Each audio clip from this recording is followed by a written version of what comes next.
Postman Pat, Postman Pat, Postman Pat, and his black and white cat. Early in the morning, just as day is dawning, he picks up all the post bags in his van. Postman Pat, Postman Pat, Postman Pat, and his black and white cat. All the birds are singing, and the day is just beginning. Pat feels he's a really happy man.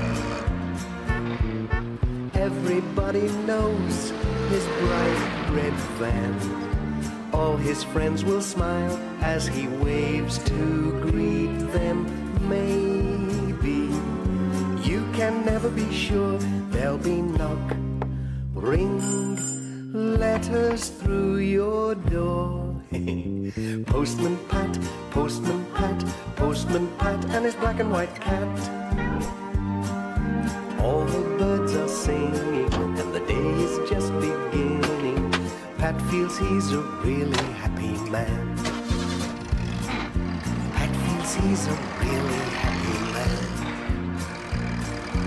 Pat feels he's a really happy man.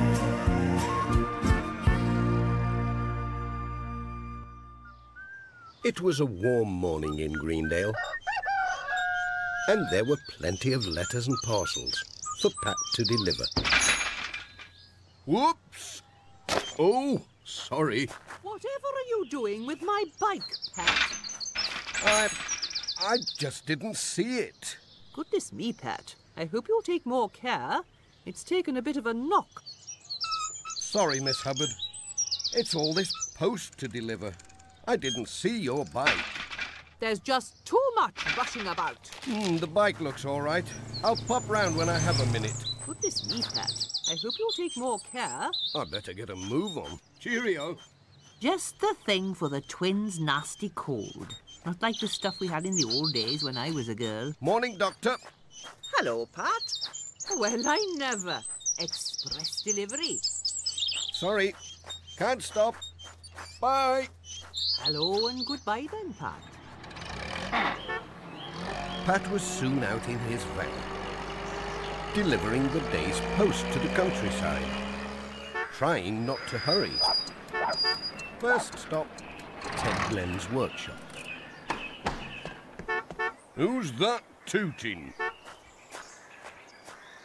Now then, Pat, what's up? Sorry, Ted, can't stop. In a rush today.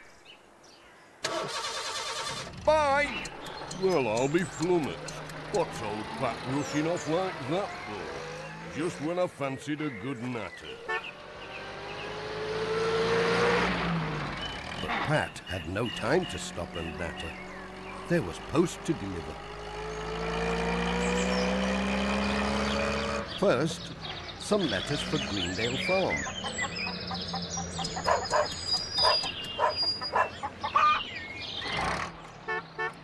Mrs. Pottage heard him pull up outside.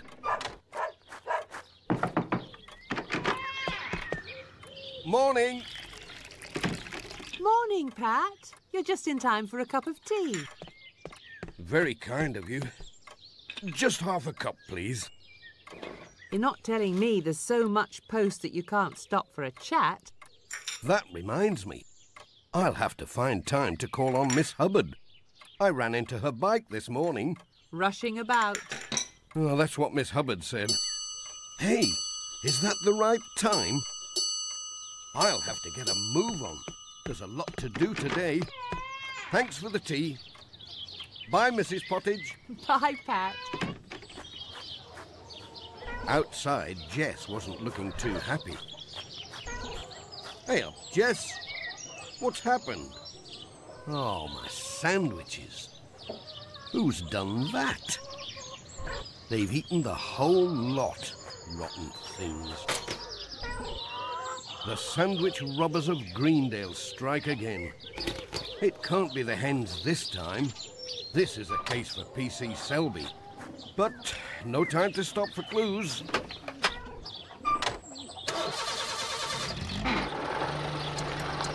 No sandwiches. And miles away from home.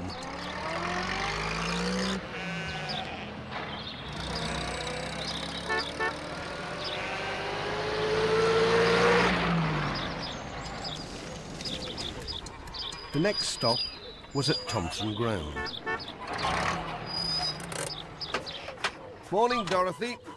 A letter for you today. Oh, hello, Pat. Thanks. Any news? There's news, all right. I bent Miss Hubbard's bike a bit in the village, and someone's nicked my lunch while I was parked at Greendale Farm. Oh, dear. I'm sorry to hear that. I wonder who could have pinched your sandwiches. But never mind. I've something nice in the oven. There's plenty to spare, so don't you worry. I'm just off to the garden first, then we'll see what we can do. Just come and look at my carrots. They're real champions. Oh, my. Oh, heavens. Oh, it's awful. It's all dug up. Massacrated. What's happened? All the carrots gone. Some just nibbled. Others half chewed. I don't believe it. Who could have done a thing like this? The garden's ruined. Just look at my lovely carrots. What monster has done this? First my sandwiches, now your carrots. It must be a very hungry monster. I'm going to ring PC Selby. He'll know what to do. It might be something dangerous. Something big and dreadful. Come out of I don't know where. Poor old Pat. Dorothy was in such a fluster that she has forgotten all about lunch. Pat and Jess went on their way, feeling more and more hungry. And keeping a lookout for the monster. There was something going on at Granny Dryden's cottage. All the washing had been thrown into the road. What's all this? Oh, Pat, look at me washing. The line's broken and me new sheets are all dirty in the road. And me best pillowcase is gone. I don't know what's happening, but there's been trouble all up the dale. Someone nicked my lunch and all the carrots out of Dorothy Thompson's garden. And now you're washing. It's some beast from the moors, you mark my word. Bye, Granny Dryden.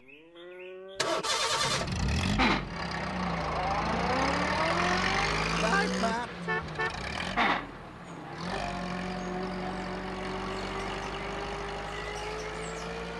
Jess was wishing that the beast was a nice fat mouse.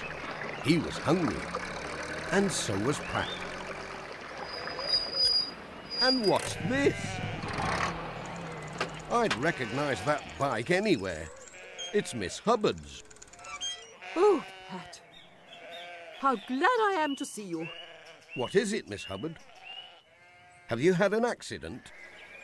I was on my way home when this thing with hooves and an enormous head covered with a white sort of bag came out of the field. It snorted at me and I fell off. It looks as though you've met the beast. That's what I called it. Then it pinched the apples from my basket, so I took a swipe at it with my brolly and jumped the wall. I'll tell PC Selby as soon as I get to the village, so don't worry. Will you be all right now? Oh, yes, I'll be fine. Mind how you go, Pat. Cheerio. Do be careful, Pat.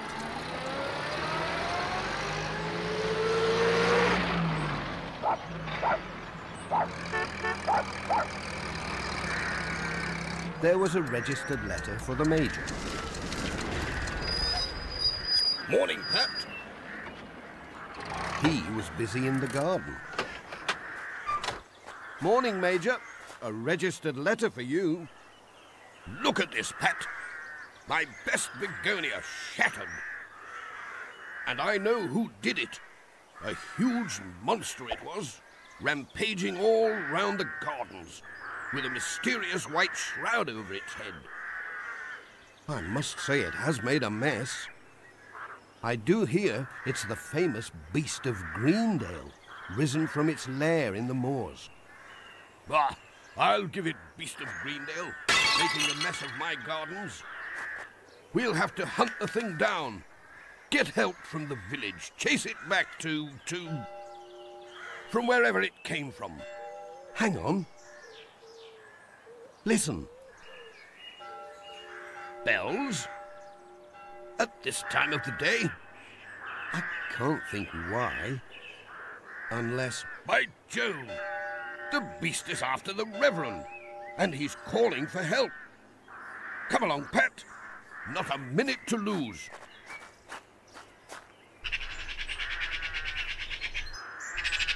I just hope we're not too late.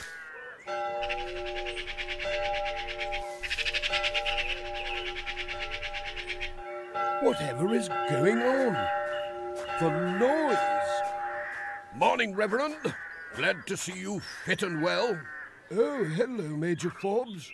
And Pat, I am glad you've come. We thought it was you ringing the bell. No, I'm not ringing the bell. I mean, how can I be? The bell rope's inside, and I'm out here. Oh, dear.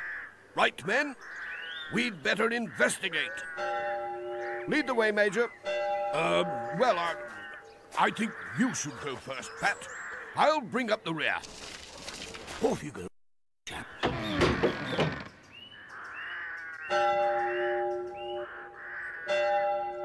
You're next. But why me? Well, it's your church after all.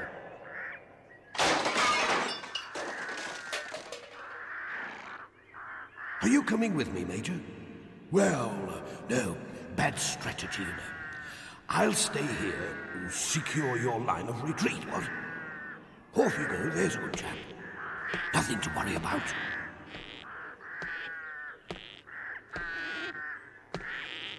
I don't like this. All he needs to do is to take the bull by the horns, what? Horns? Did you say horns? Hello? I think we've found the beast of Greendale. Quick, run! Say, do be careful, Major.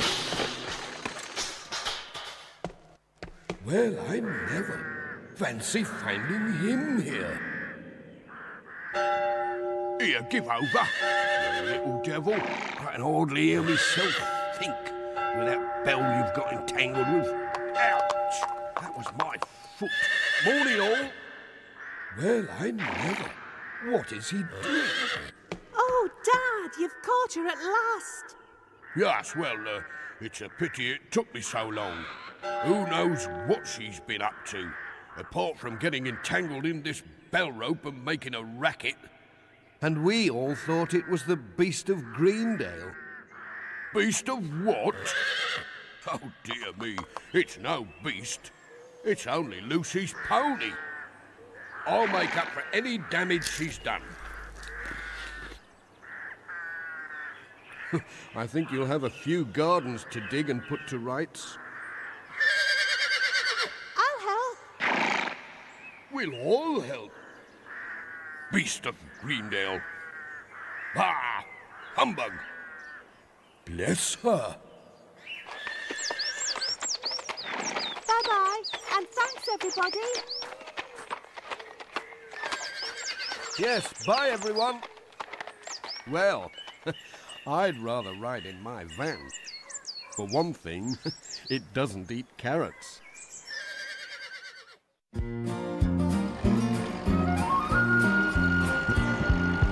Postman Pat, Postman Pat, Postman Pat, and his black and white cat.